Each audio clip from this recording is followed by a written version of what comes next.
Magandang buhay sa ating lahat mga kaibigan, mga kapatid, mga kasupporters. Muli, nandito naman po tayo ngayon sa ating palatuntunan na aking pinamagatang Ating Balikan ang Nakaraan, na kung saan dito po ninyo mapapakinggan ang iba't ibang kwento ng buhay ng ating mga kaibigan. Pero bago po natin ito umpisahan, nais ko po muna kayong batiin. Big love shout out sa ating Super Friends crew.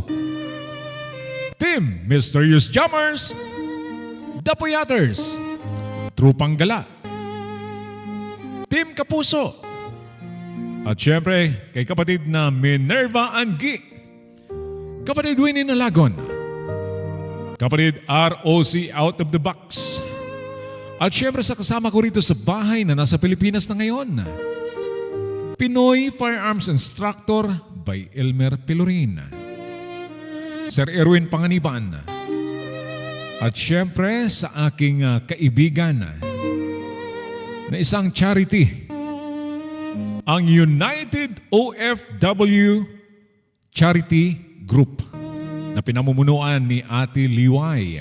At syempre nandiyan naman si Kois Juni Lakay.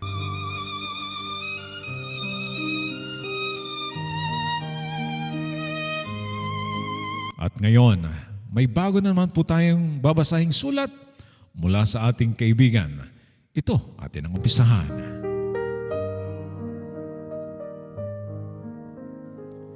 Dear Kuya Kalbo, tawagin mo na lamang ako sa pangalang J-Poy.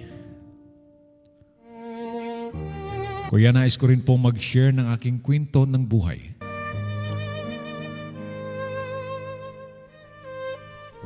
Kuya, 7 years old ako noon nang maghiwalay ang aking papa at mama.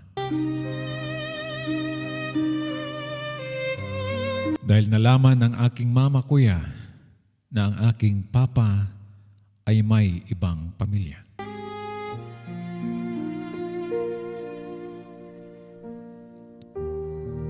Yun ang dahilan kung bakit nagkahiwalay sila. Nalungkot ako, Kuya Kalbo.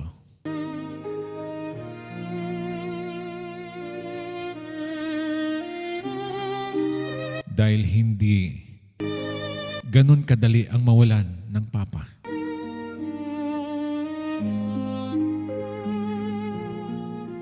Pero kailangan dahil si mama ay lagi nang umiiyak dahil sa ginawa ng ame ng aking papa.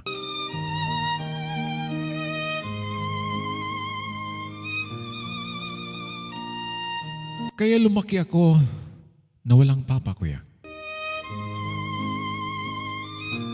Sa totoo lamang, nahirapan ang aking mama magpalaki sa akin. Dahil ang aking papa ay walang ibinigay na kahit 5 sentimos para suporta sa akin.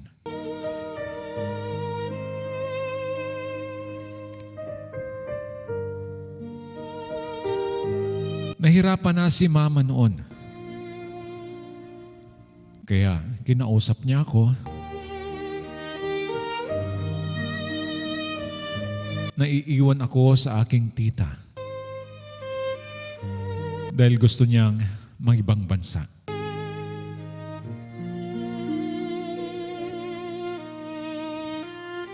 Ayaw ko sanang pumayag, kuya. Dahil wala na nga po akong papa, mawawala pa sa tabi ko ang aking mama.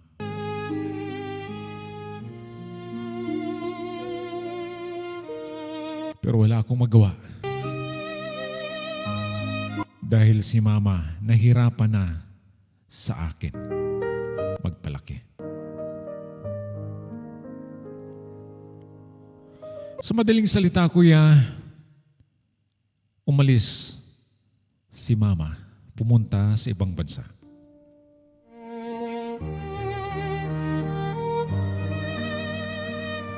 Nahirapan ako nung nandun ako sa kanila tita. Dahil siyempre, panibagong pakikisalamuha.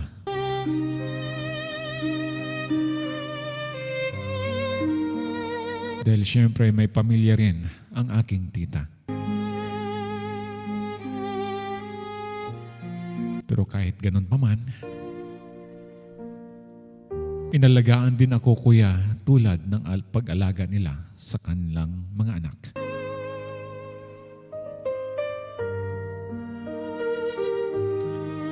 Nag-uusap kami ng aking mama pag tumatawag siya sa messenger.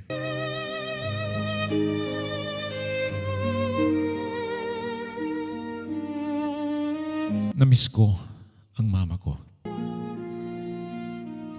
Pero mabuti na lamang ay madalas kaming magkausap sa messenger.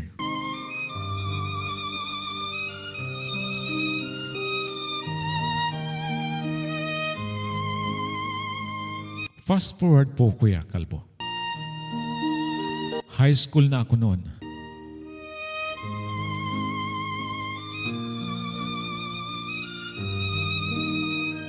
Hirap ang aking mama noon, lalo na sa aking mga project. Siyempre, nag-iisa lamang siya. Kaya minsan, kuya, may mga pagkakataon na hindi ko na sinasabi sa mama ko. Dahil alam ko ang hirap ng buhay niya sa ibang bansa.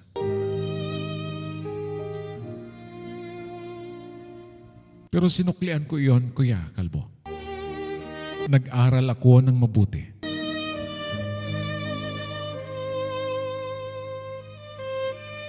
At hanggang nag-fourth year high school na ako, kailangan ko nang mamili ng aking kurso. At nag-usap kami ng aking mama at sinasabi niya sa akin kung ano ang gusto kong kurso.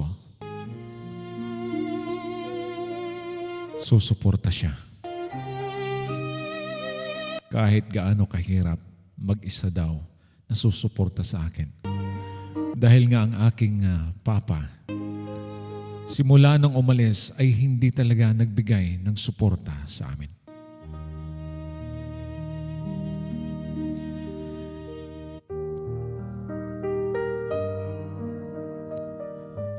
Kuya Kalbo, mahilig akong magtanim, mahilig akong mag-alaga ng mga hayop tulad ng baboy.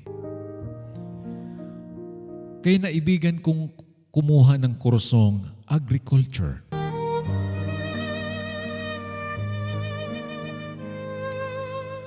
At para makatulong sa aking mama, nag-exam po ako ng pang-scholarship.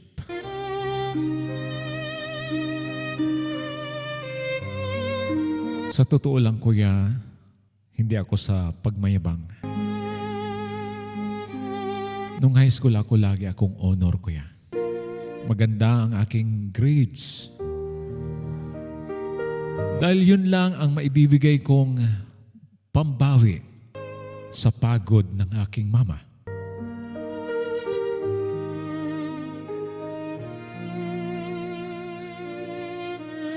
Kaya nag-exam ako ng scholarship. At awa ng Panginoon, nakapasa ako. At nang malaman kong iyon, ibinalita ko agad sa aking mama. Tuwang-tuwa ang aking mama, kuya. Dahil kahit papaano malaking tulong, dahil magkaroon ako ng scholarship at mayroong allowances.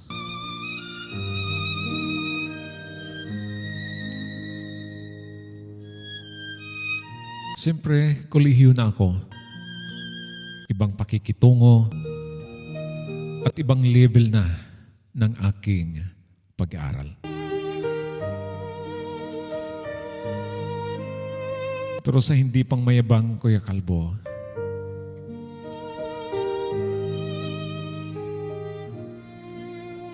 naisama ko sa Dean's Lister. Talagang nag-aral ako ng maayos.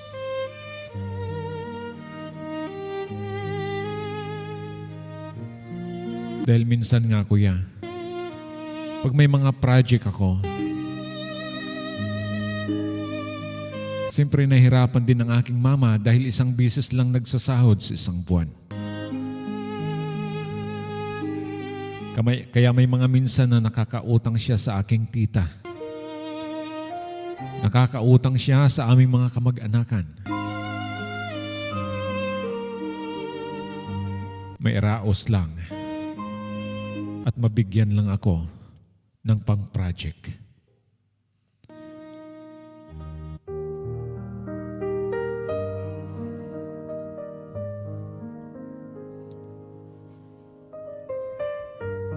Binilhan ako ng aking mama ng laptop. Lahat ibinibigay sa akin. Lahat ng gusto ko, ibinigay niya sa akin. One time, nangangailangan talaga ako ng pera dahil sa project. At dahil kapapadala lang ng aking mama noon,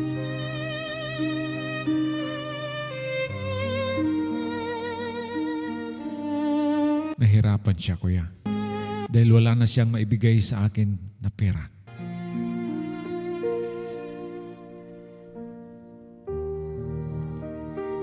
Kaya minsan nasabi niya sa akin na humingi daw ako sa aking papa.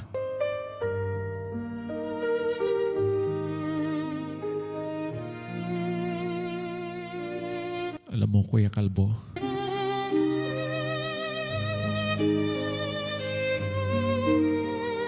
aaminin ko na nagalit ako.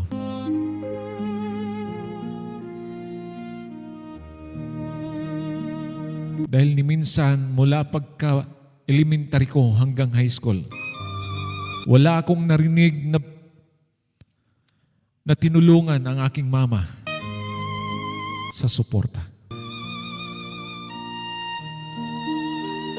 Kaya nung marinig ko yun na sinabi ng aking mama, sabi ko sa kanya, wag na lang. Ayaw kong humingi ng tulong sa aking papa.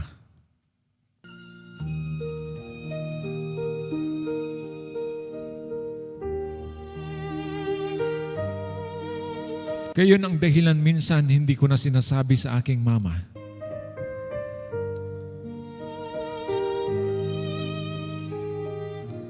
Third year college na ako noon.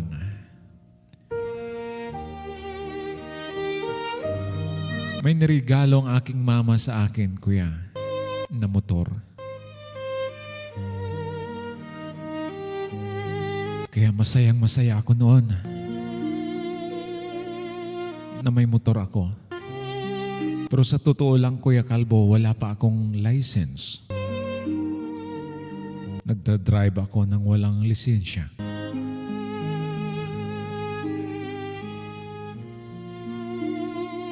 Tapos ng aking klase noon at weekend,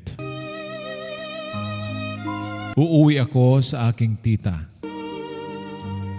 Dahil ng mga time na iyon, Kuya, ay nag-boarding house na ako.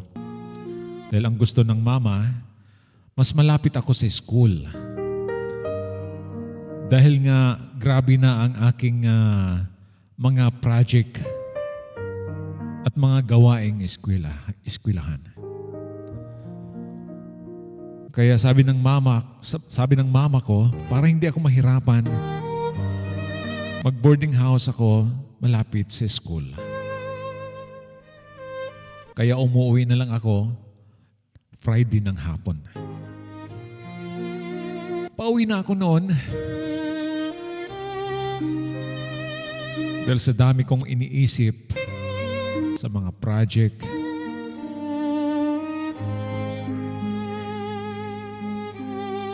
Nakalimutan kong nag-drive pala ako ng motor, kuya. Sa madaling salita,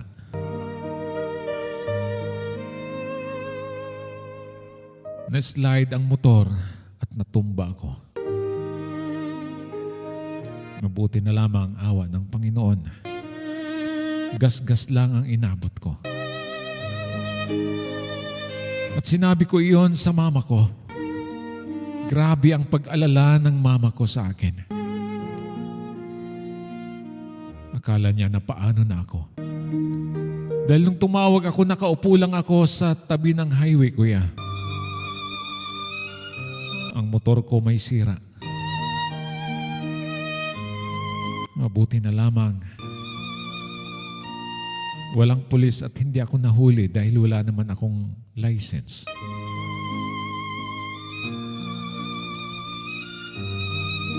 Umiyak ang aking mama nang marinig niyang nadisgrasya ako.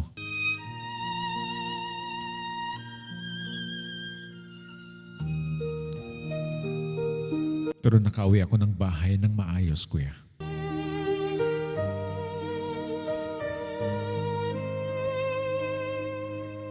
Malaki ang pasalamat ko sa aking mama. Grabe. Grabe ang kanyang suporta sa akin. Simula pa nung bata pa ako na iniwanan ako ng aking papa hanggang ngayon, nandyan si mama. Laging nakaagapay at nakasuporta sa akin.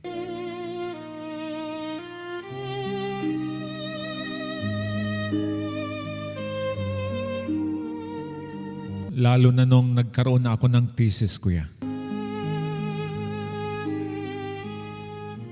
Grabe ang gastusin. Sabi ko nga sa mama ko, kaya ba? Pero isa lang ang sagot ng aking mama. Kakayanin daw niya. Matapos lang ako. Kaya malaking pasasalamat ko sa mama ko.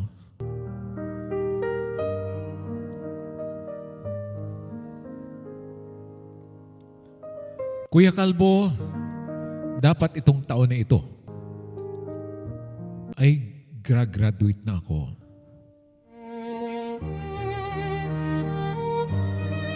Pero hindi ako makagraduate dahil hindi pa ako natapos sa aking thesis.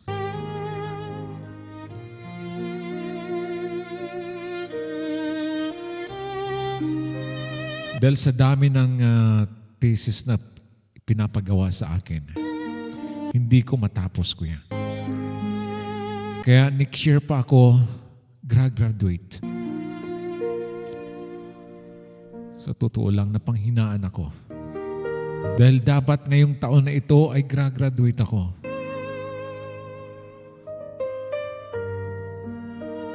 Marami akong katanungan. Kasi sabi ko nga, Kuya Kalbo, simula first year hanggang ngayon na fourth year college na ako, lagi akong Dean's Lister. At yan ang inaalala ko ngayon. Dahil next year pa ako graduate. Actually, hindi lang naman ako. Lahat kami na hindi natapos sa aming thesis ay graduate next year. At sinabi ko yon sa aking mama. Hindi talaga nakaya ang aking thesis dahil sa dami ng thesis na kailangan kong gawin.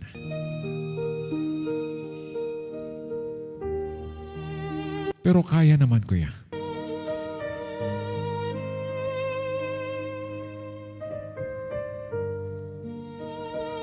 Kaya minsan nalungkot ako at nalaman ng aking mama.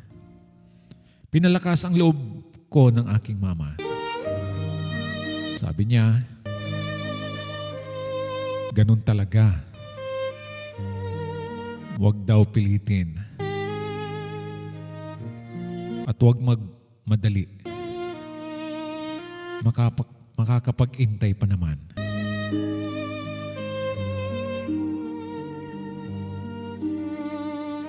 Kaya i-focus ko lang ang aking paggawa ng aking thesis.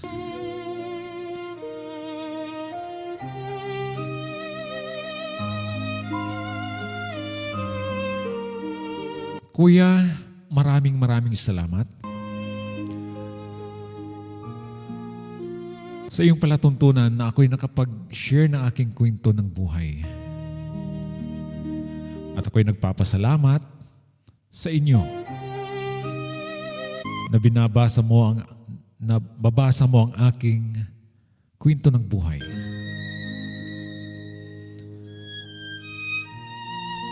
At gagawin ko ang lahat makabawi ako sa aking mama.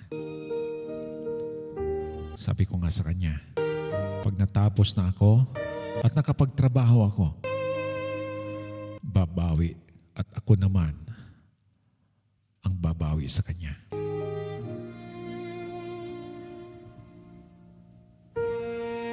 Kuya Kalbo, hanggang dito na lang.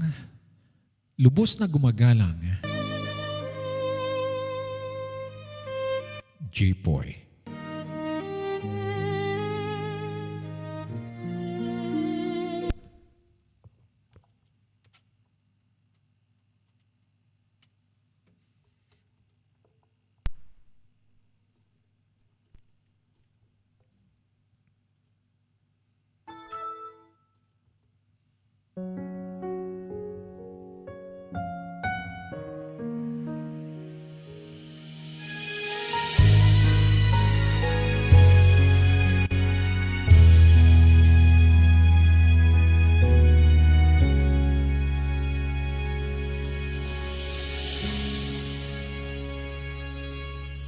Jipoy, maraming salamat sa iyong napakagandang kwento ng buhay.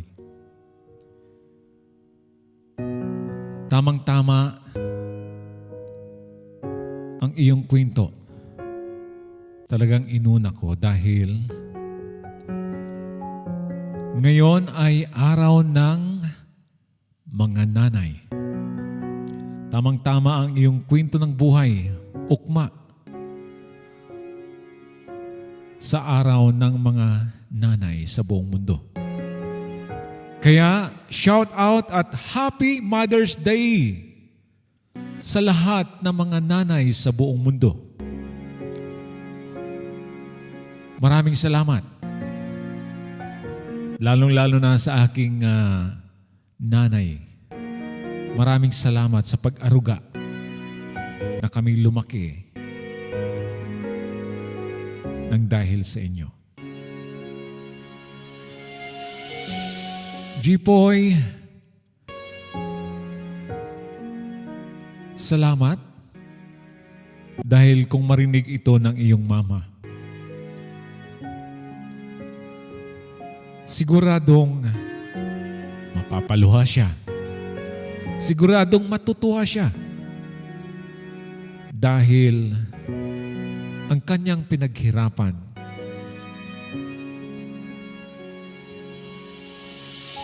ay sa wakas matatapos ka na.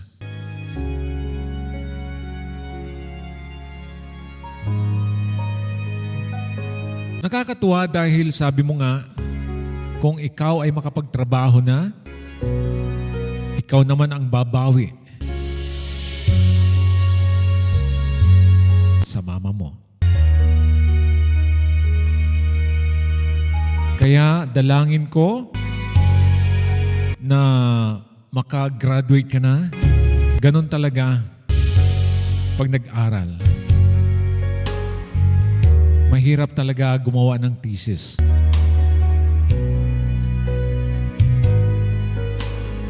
Kaya sana makagraduate ka na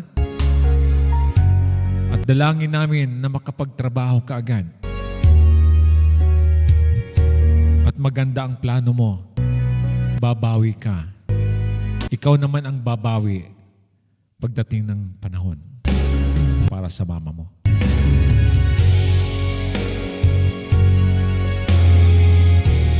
Muli maraming salamat Jipoy sa iyong kwento ng buhay. Mga kaibigan, anong masasabi po ninyo sa kwento ni Jipoy? Mag-comment at syempre i-share na yan. At kung kayo man ay may mga kaibigan o may kwento ng buhay, pag-ibig, pamilya, mga kaibigan, ipadala lamang sa aking messenger, June Sahay Calvo, para aking mabasa dito sa ating palatuntunan.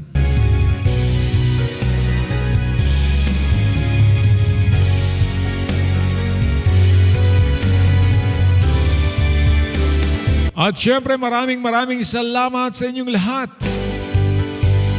sa walang sawang suporta dito sa aking channel. At may sasabihin ako sa inyo.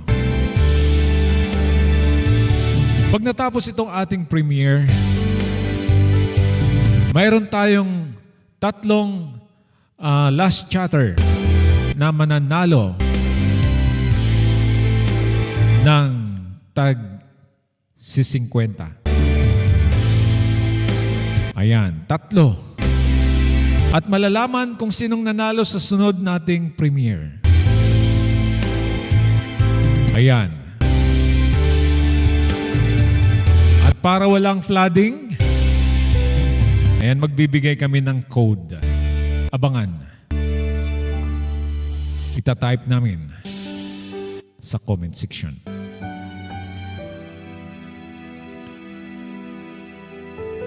At congratulations sa manalo sa 3 last chatter dito sa aking channel. Muli, ito nga po pala si June Sahay Bert ang laging nagsasabing, God bless us all. Hanggang sa muli.